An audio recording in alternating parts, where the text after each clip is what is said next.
everybody is. So welcome to Talmud, Monday Talmud, I think is the semi-unofficial name here. I just want to add one little quick announcement for those of you who are in Pittsburgh. Today we had Morning Minyan in person back in the building. And because it's Rosh Chodesh, we had a nice, fancy, robust breakfast, which Dee Seligman helped put together.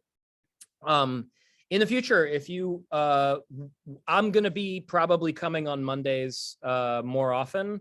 And be in the building. So if we wanted to go to a hybrid model with Talmud, just let me know that you want to be in the building. And ideally, if you come at 7:30 for morning minyan and then stick around for Talmud, it'll be a nice, you may have to kill a half an hour drinking a cup of coffee with me, but that's time well spent.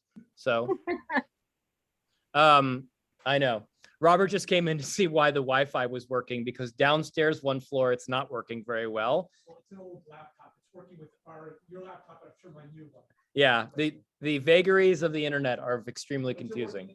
Yeah, they got it all. I mean, it's a mystery. New laptop, Robert. Go buy yourself one. Yours worked out. It shut off only the old 1920 that we were using. Poor guy. Anyhow, all right. So we're going to start off. I will share the screen with you. For those of you who are scoring at home and like to follow along on your own, we are up to Rosh Hashanah, page 31b. And Rosh Hashanah 31b deals with where we last left off.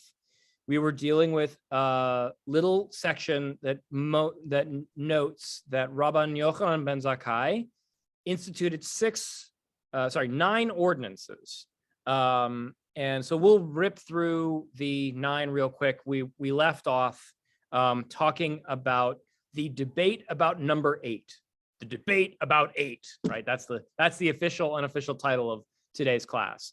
And there are 2 rabbis who disagree about what the 8th institution, what the 8th gezerah was. All right, Marion, will you do me a favor? And he says, watching her take a swig of some green liquid. Water with mint leaves in it. Ooh, yum. All right. Sure it is. No vodka at all. Okay. So I'm going to read the Aramaic and you'll read the Hebrew. Actually, this is Hebrew. You'll read the English. Yeah. Tanu Rabbanan, ein kohanim rashayin la'olot b'sandalehen leduchen v'zo echad mitesha takkanot shehitkin Rabban Yochanan ben Zakkai. Sheit dehai firka v'chada de pirka kama. The sages taught in the Baraita, priests are not allowed to ascend with their sandals to the platform to recite the priestly blessing in the synagogue. And this is one of the 9 ordinances that Rabban Yochanan ben Zakkai instituted. 6 are mentioned in this chapter: sounding the shofar on Shabbat and Yavne, taking the lulav all 7 days, the prohibition against eating new grain the entire day of waving, accepting testimony to determine the start of the month all day, having witnesses to the new moon, go to the place of meeting, and reciting the priestly blessing without sandals. And one is stated in the first chapter that the witnesses to the new moon may desecrate Shabbat only for the months of Tishrei and Nisan. Okay, we covered this robustly last week, so we're not going to go over it in depth, but I know that Mark and Olivia weren't with us. So just really quickly, we're into a section of Talmud. We just did a section above that dealt with basically one specific gezerah, one specific law that Rabban Yochanan ben Zakkai instituted after Rosh Hashanah, or regarding Rosh Hashanah. Now we're into a section of Talmud where we're doing an editorial dumping ground, which is basically, and while we're on the topic of takkanot that Rabban Yochanan ben Zakkai instituted, here's 8 more. Or another way of saying this, actually, since most of these, 6 of these, are in this chapter, one of these is in the first chapter of Rosh Hashanah, is we're just doing some accounting here, right? We're just scoring at home to make sure that everybody's up on the fact that these are all the gezerot, the takkanot of Rabban Yochanan ben Zakkai. Last thing I'll add, which I think we've said before, a takkanah is a specific legal mechanism that Talmudic era rabbis could do, which was an adjustment to a deoraita Torah law, or usually sometimes even a derabbanan Torah law, meaning it is basically it's like a Supreme Court ruling, which somewhat overturns precedent, right? These 9 ordinances are not unlike Roe versus Wade or Citizens United or any of the other large decisions the Supreme Court would issue in the United States, which really make a change to the way things have been going up till now, right? Back in the day, you could blow the shofar on Shabbat because you could, right? Now, the only way you can blow shofar on Shabbat is in front of a Beit Din. And this is a takkanot of Rabban Yochanan ben Zakkai. And these other ones that we mentioned are also kind of there as parallel ones. One of the ones that we noted, Olivia, that I think is notable is that back in the day, you only took a lulav on the first day of Sukkot. There was a takkanot. We can thank Rabban Yochanan ben Zakkai that we get to use our lulav 7 days now, because back in the day, you would, which it still blows my mind saying it for the 3rd time, you would buy a lulav and etrog, you would shake it once, and then you would throw it away, right? It would have no purpose whatsoever after one use, which, I don't know about you all, but my lulav and etrog cost me about $65 or $55 or something like that. I know they're very expensive because it's about $50 plus delivery. So I know, Marion, you're getting a deal in living in Israel, right? You save almost $20 a year on lulav and etrog over me. 50 shekel I spent. Wow, that's a bargain. All right, we need to buy from your supplier. No, I think it was 60 was fine. Nice. We need to buy from your supplier. Okay, let's keep going. Paula, do you mind reading for us this section? Again, I think all of this is still review, so we'll try and move it along. Ve'idach Tanya, ger shinit gayer bizman hazet tzarich shifarish rova lekino. Amar Rabbi Shimon ben Elazar, kfar nimna aleha Rabban Yochanan uvitla mipnei hatakala. And the other, as is taught in the Baraita. The convert who converts nowadays is required to set aside a quarter shekel for his nest, i.e. his pair of doves. By Torah law, a convert must bring 2 burnt offerings of birds in addition to his immersion and circumcision. After the destruction, it was instituted that he must set aside the value of 2 young pigeons in anticipation of the rebuilding of the temple. Rabbi Shimon ben Elazar said, Rabbi Yochanan ben Zakkai already assembled a majority who voted and rescinded the ordinance due to a potential mishap. If a convert is obligated to set aside money, someone might unwillingly use this money, thereby violating the prohibition against misuse of consecrated property. Okay, so there is, the idach is to say there is another law. So we've scored 6 in this chapter. So 7 is the one in the first chapter. So it's not the great debate about 8. It's actually the great debate about 9, technically, because this is 8, right? Ve'idach, and another one. So the other one is this obligation to give a quarter shekel for his nest. We talked about this last time as one of those really great examples of where, without commentary from Rashi and Steinsaltz, Rabbi Goodman would be totally lost. That Rabbi Shimon Elazar said that it is Rabbi Yochanan ben Zakkai already assembled a majority who voted and rescinded the ordinance due to a potential mishap, right? This is the takkanot that Shimon ben Elazar said, Rabbi Yochanan ben Zakkai said, that the debate is over whether you set aside money for whether you no longer have to set aside the money in the post-temple period. Go ahead, Rich. Yeah, it's a question, actually. So they talk about the destruction of the temple. Which temple are they talking about? That's part 1, actually. And then part 2 is talk about rebuilding the temple. Is how, at that time, how accepted was that as an idea to be doing? Oh, good. I like history questions because I feel qualified to answer them.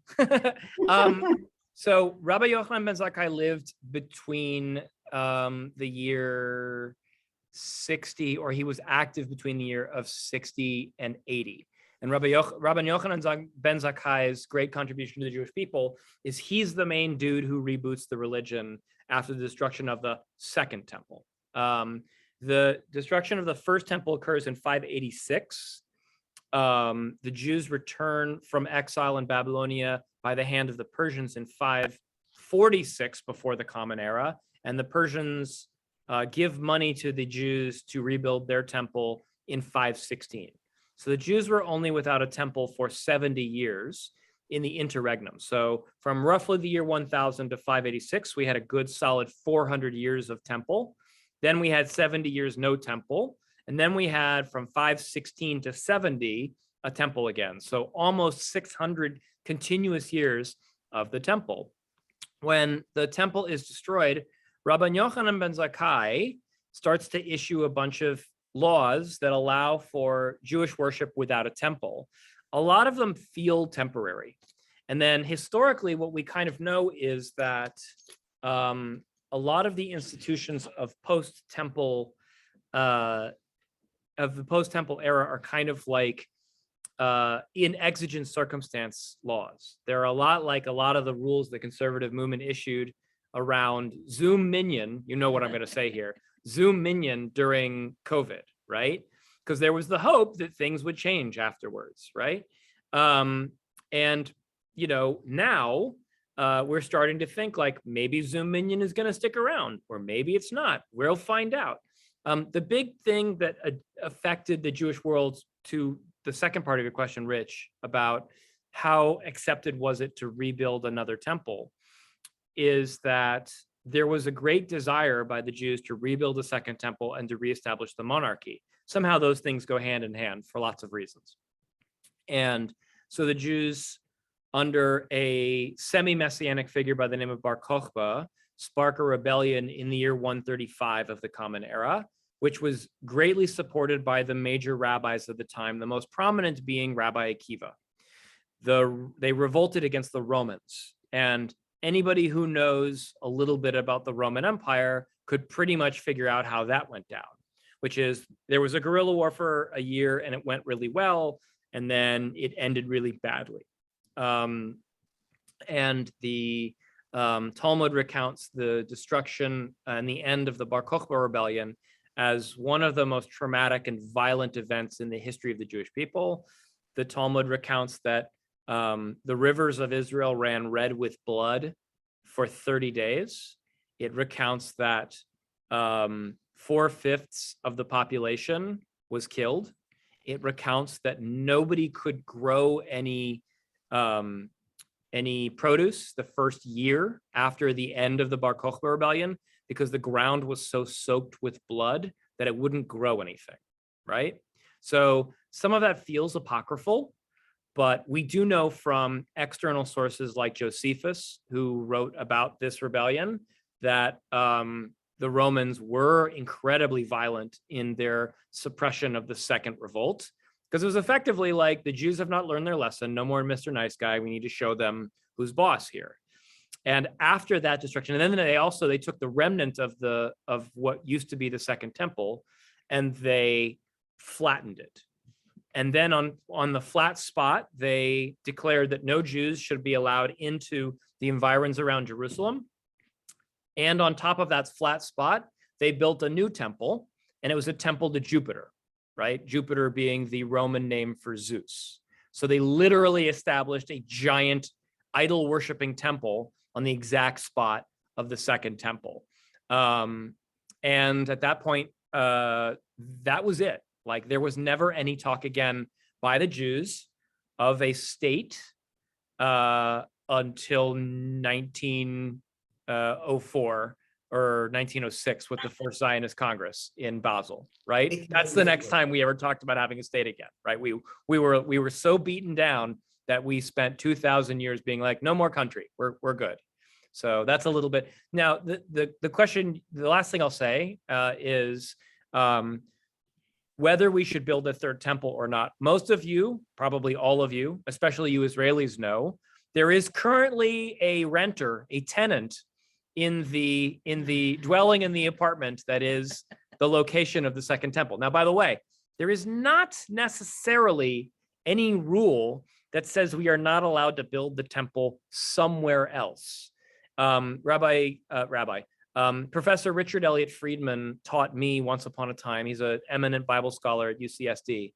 Once taught me, he jokes when you say to him, we should rebuild the third temple, he would say, I don't know what you're talking about. We've already rebuilt the third temple, because there is a temple at, I think Beit El was the one that he was talking about. But there have been other temples in the Jewish world that were recognized by at least most of the Jews living in Eretz Israel as the temple.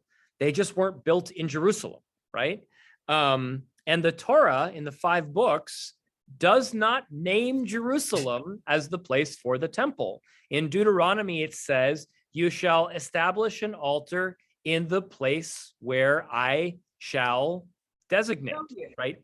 That's what in the Chumash, that's what it says. It's not till, right, Elisheva is objecting.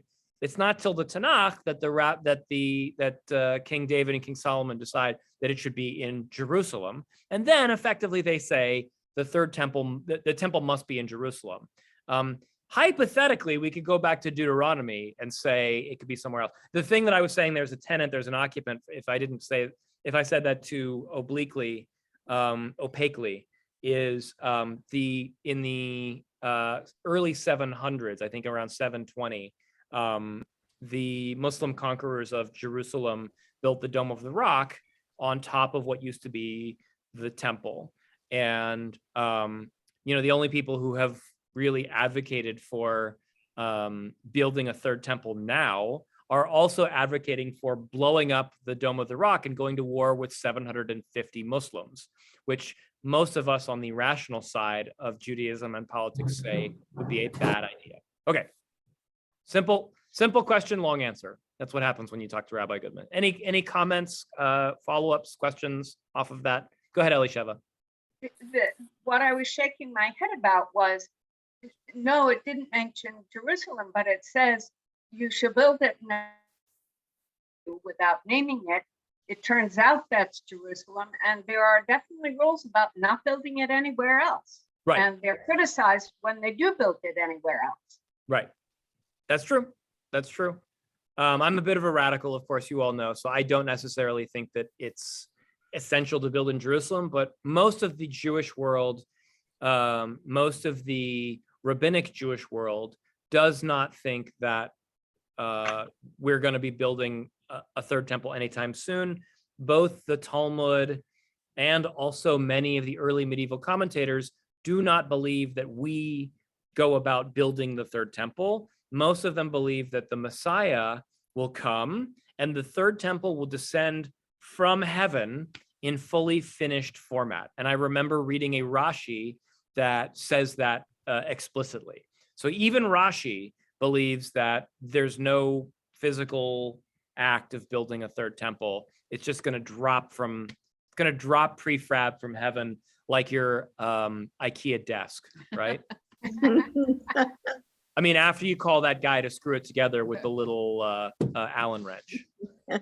Could be a gal, could be a guy or a gal. There's a service here in America called TaskRabbit, and you can, one of the tasks that you can sign up for on TaskRabbit is asking someone to put together your IKEA furniture, which I think is just my favorite thing. I signed up to do that when I first moved to Pittsburgh, and I didn't have much work going. So I prefer working for a synagogue to screwing together IKEA desks. Let's look at the argument about the ninth ordinance. I think I said that, who did I say was going to read? Oh, Rav Judy wants to ask a question. And then I said, Paula, I think you're going to read. There was a fabulous movie about an Israeli movie, maybe, I don't know how many years ago, maybe 20 years ago. And it was the Israeli police preventing a plot by ultra radical, ultra Orthodox Jews to blow up the mosque on the Dome of the Rock.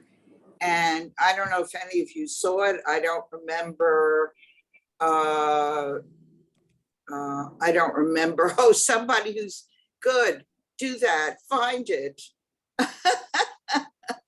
Anyway, it's really, and they cast a prostitute who had never acted as the one of the lead characters. It was really good. So anyway, so who's doing the research here to find it? All right, anyway. I did it. It's a little irrelevant, so I'll shut up now. No, it's good. It's the movie's called Ha Hasder, and I was Googling it to see if I could find it, and I don't know if it's available in the United States, but it's a good movie. It was one of the first like high production value movies in Israel. Like most of the Israeli movies were kind of like low budget-ish, and then like somebody actually gave an Israeli director money, and they made a legit action movie, and it was pretty good. So you saw it, Mark. What? You saw it? Yeah, I've seen it. Yeah, good. Okay. It's when you take a lot of Hebrew, when you take a lot of modern Hebrew, there's a few movies you have to see. The two that there are three movies that I've seen multiple times because my Hebrew teachers forced me to see them, although most of them are good. The first is Ha Hasder. The second is called Salach Shabbati, one of the greatest movies, probably the greatest movie in Israeli history. No argument. It's like the Marx Brothers do Israel, but the actor is Topol, right? It's the guy who goes on to play Fiddler on the Roof, I think. And the third movie that every Israeli teacher forces their students to see is called Kietz Shel Avia, The Summer of Avia. And that's a very downer of a movie about a kibbutz full of Holocaust survivors trying to make their way in Israel in 1947.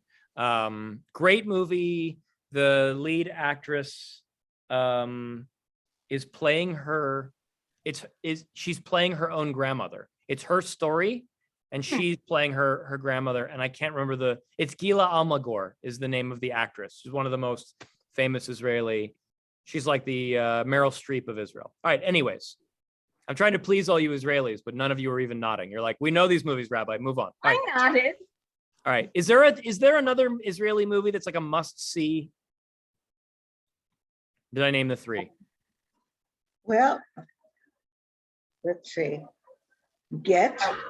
No, there isn't. It's not a movie, but it on Thursday night after at the end of after Yom HaTzmaut, there's going to be the screening of the second season of Tehran, which is a wonderful, wonderful action series. It won an award. Okay. Yeah, so it's recommended. All right. 9:15 Israel time. What did I just say? I said. Good. All right. I'll remember the Talmud. Otherwise, it's just going to turn into movie reviews with Rabbi Goodman, which is not what you all signed up for. Okay. I'll do the Aramaic, and I think, Paula, you're doing the English. The Idach Palugta de Rav Papa of Rav Nachman Bar Yitzchak, Rav Papa Amar, Kerem Ravi'i, Rav Nachman Bar Yitzchak Amar, Lashon Shel Zehirut. And the other ordinance, the 9th, is the subject of a dispute between Rav Papa and Rav Nachman Bar Yitzchak. Rav Papa said, the ordinance concerns the fruit of a 4th-year grapevine. Rav Nachman Bar Yitzchak said it was with regard to the strip of crimson wool. Great. This is where we left off. We didn't really explain it. I said we'll explain it next time. We're, 33 minutes into class. So we've finally gotten to forward progress. Yay! Let's keep going. Let's see. Rav Judy, do you mind reading the English? It's a little bit of Hebrew and a lot of English. Actually, it's Aramaic because it's Rav Papa. That Right. I'd love to. Great. Rav Papa Amar, Kerem Revayi, Titania, Kerem Revayi Haya Ola Yerushalayim, Mehalach Yom Lekol Tzad, V'zohi Techuma, Elat min Hatzafon, Akrabat min Hadarom, Lod min Hama'arav, V'Yarden min Hamizrach. The Gemara elaborates. Rav Papa said that the ordinance is referring to the fruit of a 4th-year grapevine, as it is taught in the Mishnah. The fruit of a fourth-year grapevine has the status of second tithe fruits, and therefore their owner would ascend to Jerusalem and eat the grapes there. If he's unable to do so due to the distance involved or the weight of the load, he may redeem the fruits with money where he is, and later redeem that money for other fruits in Jerusalem. However, the sages decreed that fruit from the environs of Jerusalem should not be redeemed. Rather, the owner should bring the fruit itself to Jerusalem. The environs of Jerusalem for this purpose were defined as a day's walk in either direction, and this is its boundary: Eilat to the north, Akrabat to the south, Lod to the west, and the Jordan River to the east. Okay, so there's a bunch of stuff here that I have to explain clearly. So let's start at the top. We're talking about tithed produce. So produce from a tree or a grapevine that is 3 years old or younger may not be harvested at all. Now, most of you who know a little bit about trees or grapevines would know that overwhelmingly, most fruit trees don't really bear fruit in year one. Almost none of them bear fruit in year one. They're too small. In year two, some of them do. And I know this because I've seen newly planted trees, but it's uncommon. And year three is really the year they start to sprout. But you don't harvest it, right? And if you do harvest it, it has to be kind of left out. It's really not to be tithed. Once it hits 3 full years, you need to take the first fruits, right, which are called bikurim in Hebrew, and you need to bring them to the temple and give them to the temple. So there's a broad principle that we see in the Talmud. It appears in Leviticus. It appears again in Bamidbar, and again, I think in some mentions in Deuteronomy, in Devarim, where it basically says, the priests get the first of everything.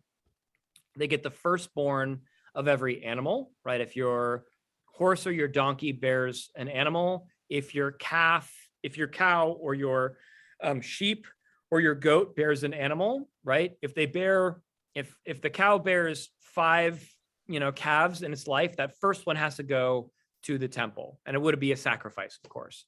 First fruits are the same, and even first children, right? All of your first children must be pledged to the temple. And that's the ceremony that we still do to this day of Pidyon Haben, where a Jewish male child, the firstborn of their mother, needs to be redeemed to a Kohen with 6 silver shekels. It's a ceremony that I underwent when I was 25 years old. But it was done with a gold watch because my grandmother said that's how we do it in Poland. So, anyhow, so that's the practice. So we're learning here about the tithe of the 4th year grapevine. So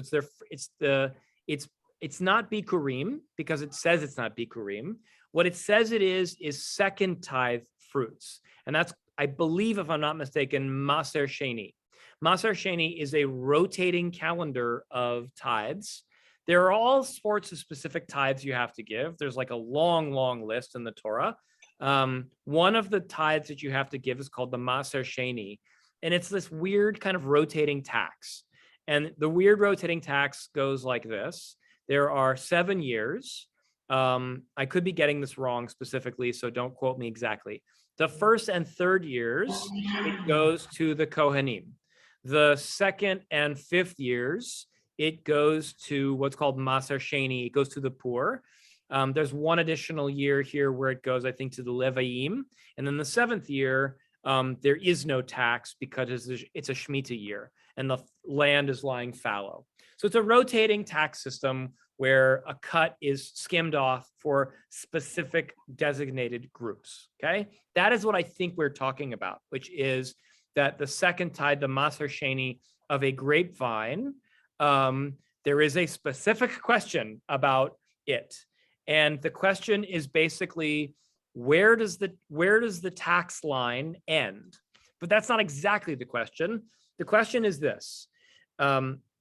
With most tithes, They know that if you're coming from Tiberias to Jerusalem for the 3 pilgrimages, it's really difficult to schlep your cow with you. So, Rabbi, am I permitted to sell my cow in Tiberias, take the $100, bring it to Jerusalem, and buy another cow in Jerusalem? And the answer is yes. And then the asterisk that's going on this piece of Talmud is, however, how far out are you allowed to do that? And how far out are you obligated, according to the rabbis, to schlep the actual thing? So in this case, we're talking only specifically of grapes. So you're bringing your tithe of grapes for the 4th year, for Maaser Sheni specifically. The question is, Rabbi, I live in the outskirts of Jerusalem, right? It's a long schlep for me to drag these bushels of grapes. Can I just sell my grapes locally, bring the money to Jerusalem, and redeem them there? And the rabbi's response is, well, where exactly do you live? And so they set the boundaries, okay? We learn one really interesting thing from this boundary. First of all, the rabbis were good walkers, right? To Marion's point, Marion went out for an 8-kilometer walk this morning. Marion, it's not far enough for this halacha, okay? Because, and you Israelis, you know this very, very well. The distance from Jerusalem to Lod is a long, long walk. It is for reals a day's walk, right? So it's a lot. Right. Well, a lot's another thing. We're going to get to a lot in a second. Let's stay with Lod because it's the easiest. Lod is the only Lod and the Yarden are the most easiest identified physical landmarks for all of you, although we'll get to one other in a second, right? Lod is a long walk. Lod is where the airport is today. And I would assume that it would take you between 8 and 16 hours to walk all the way down the hill to Lod. It's also not because of the highway, it's probably not a nice walk anymore. It was probably a nice walk before they put the highway in, but back to Israeli related movies. If you want to see an interesting movie that deals with the conquest of this road, Cast a Giant Shadow with Kirk Douglas has a really important scene about the Independence War and trying to establish contact with Jerusalem. And they build the Burma Road, which you could still hike to this day in Israel. It's a really lovely, cool section of Israeli history that you can walk yourself. Okay, so that's the Lod in one direction. The Yarden in the other direction is also a long walk.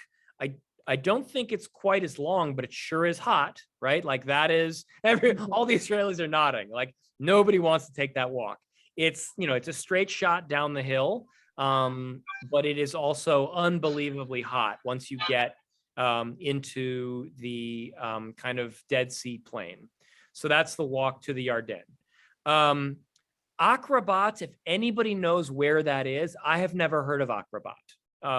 So that would be a really interesting one to kind of look up and see. I'll actually, after class, I'll look and circle it and see if I can find anything in Steinsaltz, but he doesn't have anything specifically about this. The last one, and this was the comment that Dee, who's sitting next to me, say hi, Dee. Hi. We have our first in-person individual in the class. Dee was so kind as to help make breakfast this morning. And boy, what a fantastic, robust. There were 6 different kinds of fish. Six different kinds of fish. 8 if you count gefilte fish as 3 kinds of fish by itself, right? There's this comment about a lot to the north. Okay. A lot is south. That's right. So all of you in Israel should probably understand this. And if you don't know this, if you didn't already know this before, you know this now. There are a lot of places in Israel that are named for things in either the Bible or the Talmud that somebody in Israel named. There are a lot of places that were named because this is the right place, right? This is where it took place. The Yavne of the Talmud is the Yavne of modern day Israel, okay? Jerusalem of the Talmud is the Jerusalem of today. Akko of the Talmud is the Akko of today. Eilat is not the Eilat of today, okay? Eilat is the name of a place that is mentioned in both the Talmud and the Tanakh, but here, this is clearly an Eilat that existed in the north and not the south. There is a similar example that rabbis are still actually, that scholars are still debating to this day. The book of Amos, which is my favorite book in the Tanakh, is written by a guy whose name is Amos of Tekoa.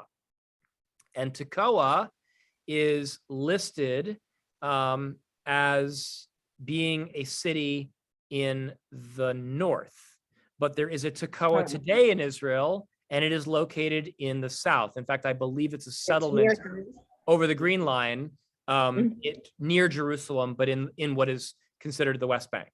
It's not the same Tekoa, according to many scholars. There are a lot of those. There are a lot of places. I believe the city that's right outside of the Machpelah, Kiryat Arba, is also a city that is mentioned in the Torah, but was reestablished by settlers and is almost certainly not located where it was located back in Talmud and Torah times. So there's a lot of that. So the Eilat we're talking about here is not the Eilat we're talking about today. All right, Mark, go ahead. Just an interesting point connected to what you're just saying. There's a community called Beit Lechem Haglili, the Galilean Bethlehem, and that's up north. Right. I would bet that if you went through every city in Israel, you could kind of separate it out, all the cities, into three categories, right? Biblical or Talmudically related town that is where it's supposed to be. Biblical or Talmudic town that is not where it's supposed to be. And the third thing is town that is not mentioned in the Torah or the Bible or the Talmud in any way. And the one that I can think of off the top of my head of that is Rishon LeZion, right? Rishon LeZion was named as the place where the first settlers settled. I believe Petach Tikva is also named for the importance of the early European settlers in moving there in the mid 1800s, in the late 1800s, but has nothing to do. There's no mention in the Bible or in the Talmud of a place called Petach Tikva. That doesn't make the soccer team there any less valuable, but you know. But go ahead, Mary. Isn't there also a category of places mentioned in the Bible that don't exist at all today? Yes. That is certainly true. By the way, there's a great article in the Sunday New York Times yesterday about a town, I think it's called Me'irin in the north,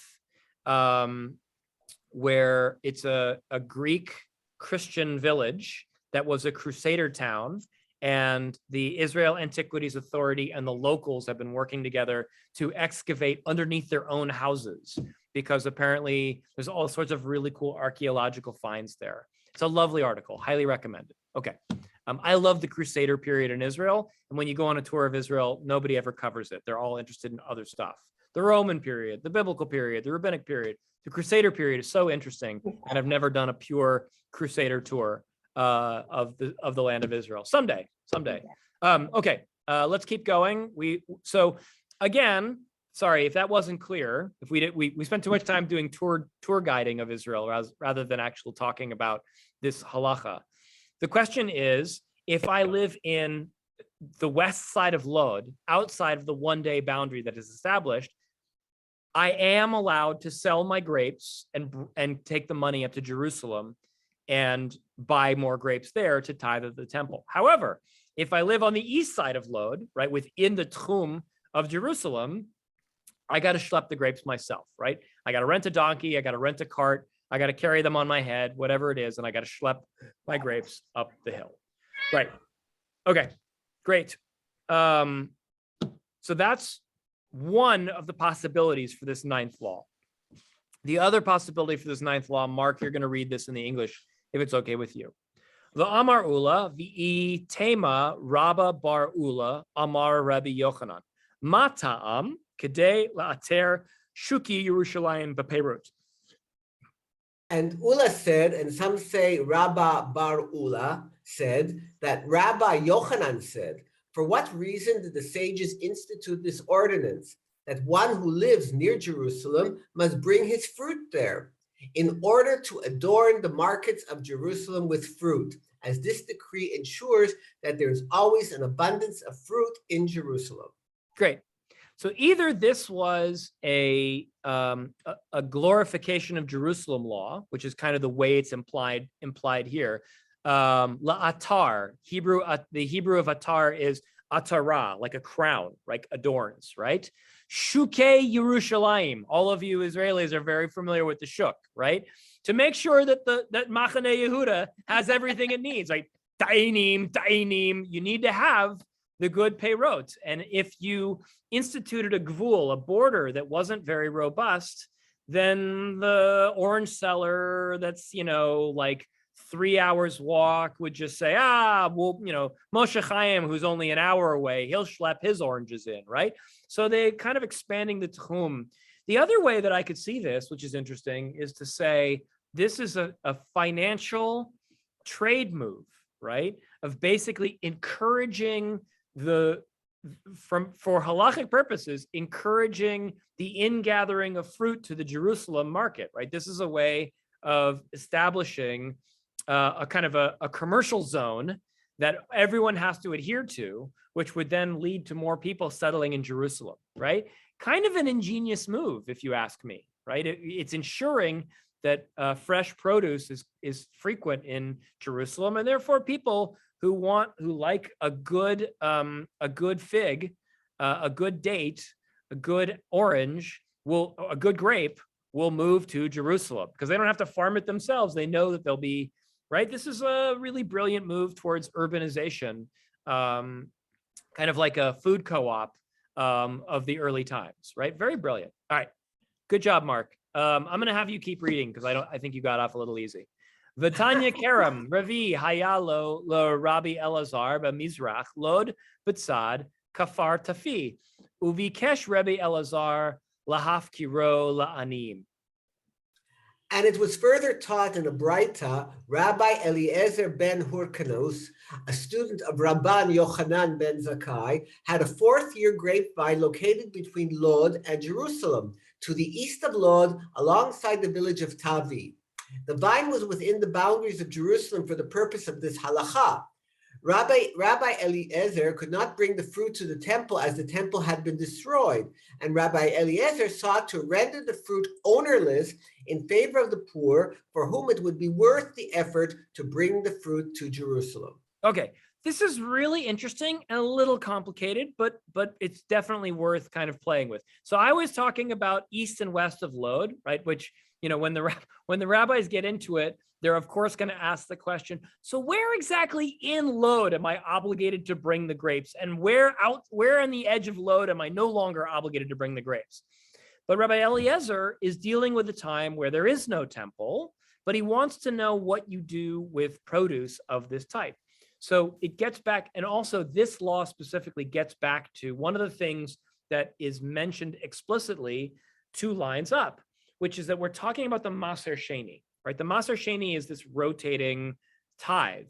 So basically all of the tithes that would have gone to Jerusalem become abrogated in the post-temple era, right? If there's no temple to bring bikurim, then you just don't do bikurim, right? Or maybe you harvest the bikurim and the rabbis would say, you say a blessing over the bikurim, but there's nothing else to do, right? You may be able to give it to your local Kohen, right? But you can't actually tithe it at the temple.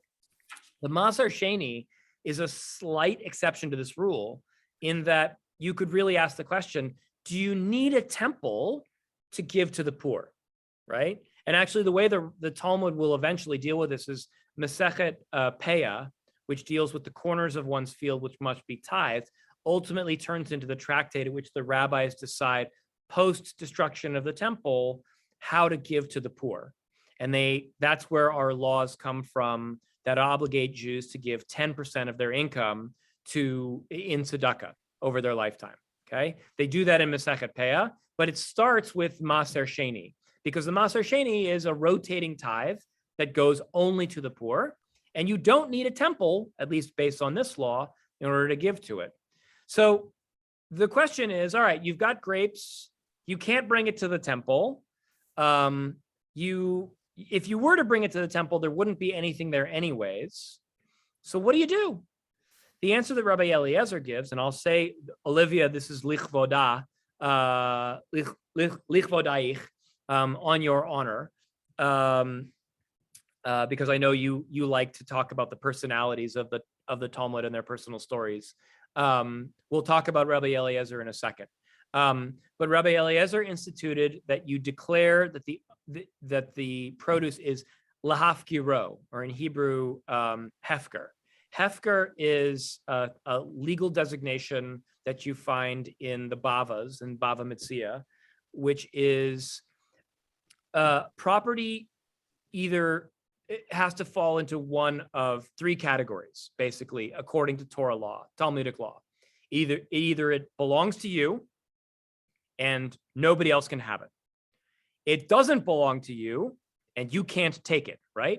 If D walks in, sees this backpack on the table, and D doesn't see my name on it, but D can reasonably assume that it belongs to me, D may not walk off with my backpack, right? It belongs to me, does not belong to D. So it either belongs to you or it belongs to somebody else, are two basic categories. There is a third category, which is ownerless objects, right? Ownerless things, which is a whole parak in Bava Metzia, the concept of what you do with ownerless things. And in this case, Rabbi Eliezer says, if we declare the produce that is kind of in this border area as ownerless, then the poor would take it and they would hypothetically bring it to Jerusalem to sell it. And then they would be able to reap the money. Effectively, we're saying, if Rabbi Eliezer tells the grapevine owners of Lod, you may not take this up to the temple, but you may leave a portion of it for the poor and they can take it to the temple. It's a win-win, right? You've done a mitzvah by helping the poor get to bring it up to the temple. And so they've taken doubtfully tithable produce. And so the grapevine owners don't have to worry that they've violated halacha. The poor are doing a mitzvah by schlepping it up to the Beit HaMikdash, and everybody's happy. Last thing I'll say is about this section is about Rabbi Eliezer. Rabbi Eliezer is one of the 5 students of Rabban Yochanan ben Zakkai. He's exceedingly famous. Many, many halachot are taught in his name, something like over 350, maybe up to 500. I once did a whole project on this with my students at the day school in Denver. So I happen to know typically some of the Tannaitic rabbis and roughly how big they are. And Rabbi Eliezer is most famous for the story of Tanur Shel Achnai, the oven of Achnai. And Rabbi Eliezer is the one rabbi who stands against all the other rabbis. And Eliezer is a royal pain in the ass to Rabban Gamliel, the head of the Sanhedrin at the time. And that story ends kind of tragically with Eliezer either intentionally or unintentionally murdering Rabban Gamliel. So yeah, good times. Who, by the way, is also his brother-in-law, because his sister marries Rabban Gamliel according to the story. Her name in the story is Ima Shalom, which is a pretty dope name, mother of peace, right? All right, Marianne, you have a question and then we'll move on.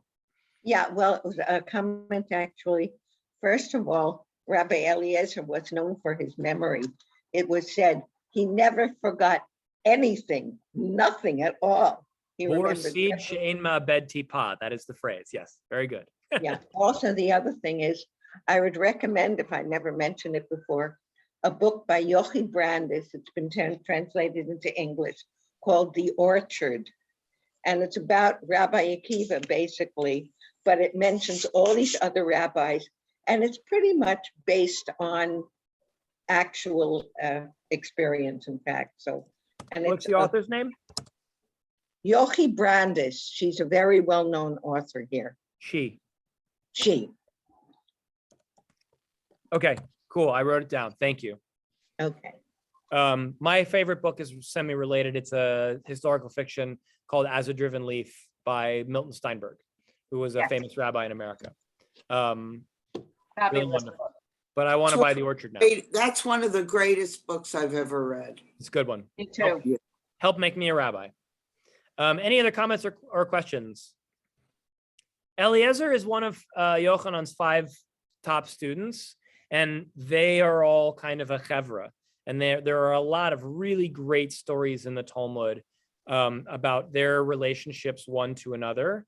I've done a whole bunch of teaching on one of them by the name of Rabbi Elazar ben Arach, who is mentioned a bunch of times, not that much in the Talmud, as one of the great creative rabbis of all time, who strangely enough, there are only like 5 halachas in his name. So how is he so creative if none of his stuff ever got written down? It's a great mystery. He's a wonderful, if I were to write the great modern historical fiction novel of rabbis, I think I would pick him. So, all right, onward. We'll do one more line just to whet your appetite for next time. Elisheva, will you read this to us in the English? I'll do the Hebrew. Amru lo talmidav, Rabbi, kvar nimnu chaverecha alav v'hitruhu ma'an chaverecha Rabban Yochanan ben Zakkai. His students said to him, "Our teacher, there's no need to do so, as your colleagues have already voted on the matter and permitted it. As after the destruction of the temple, there is no need to adorn the markets of Jerusalem." The Gemara explains. I don't understand this punctuation. Yeah, Who it's wrong. are your colleagues? This is referring to Rabban Yochanan ben Zakkai. Okay, so What does that sentence mean? yeah, I think Who are your colleagues? I think the colon is wrong. I could be Yeah. wrong. Who are your colleagues without the colon? But Yeah, that makes sense. yeah, it's not very helpful. So basically, the question that is asked is whether Rabbi Eliezer's statement is necessary, or whether it was already established, right? Right. So like it's as if the Supreme Court was taking up a case, and in the middle of the case, someone walked up and said, "Guys, don't you already have a precedent on this case? And isn't this exactly the case that we've already dealt with? And can't we just, dismiss this because it's already been solved?" And then, Court Justice Samuel Alito says, "Who are we talking about?" And they say Citizens United, and they go, "Oh, Citizens United, case dismissed," right? And so they're basically arguing. Rabbi Eliezer's laying something down, and his students say, "Man, this already exists." And he says, "What are you talking about?" It's like Rabbi Yochanan ben Zakkai already laid this down. And so they basically decide that what Rabbi Yochanan ben Zakkai said 2 lines earlier stands in enough. We don't need this law that Rabbi Eliezer threw down.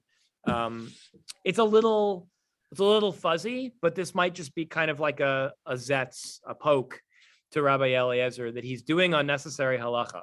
And as we all know, the doing of unnecessary halacha should not be encouraged by anyone. All right, that's all the time we have for today. Thanks everybody for being here, and we'll see you next week.